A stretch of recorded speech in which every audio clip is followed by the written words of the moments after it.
Marami, madami ang nagtatanong bakit daw ako nag-law school.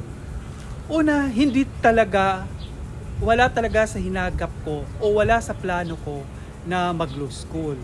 It just so happen, yung dalawa kong kaibigan nung nag-aaral ako ng BS Accountancy, nakaklase ko na rin at the same time, ay nag-proceed sila sa law school. So nainganyo din nila ako at hindi naman naging masama dahil parehas kaming tatlo pumasa sa bar exam. Ako nga lang, nag-practice ako bilang CPA lawyer, yung dalawa kong kaibigan nag-business.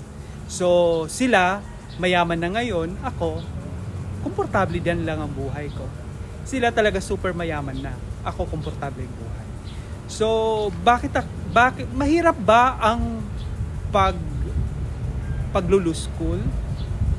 Para sa akin, tatlo lang ang sikreto para maging successful ka sa law school. Una, advanced reading, comprehension, common sense.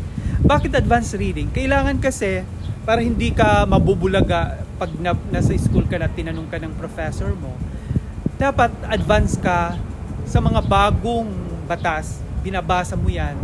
At the same time, nagbabasa ka rin yung mga lumang batas para aware ka na, kaya pala to slightly modificated, ito pala ay na-amend na, ito pala ay nabago na.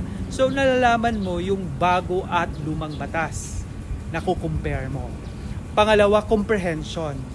Bakit comprehension? Kasi marami ang nagbasa lang sila pero hindi nila talaga naintindihan yung binasa nila.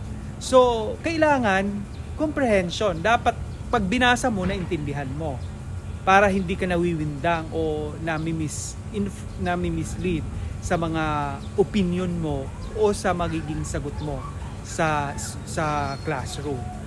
Pangatlo, common sense. Halimbawa, kailangan ng common sense.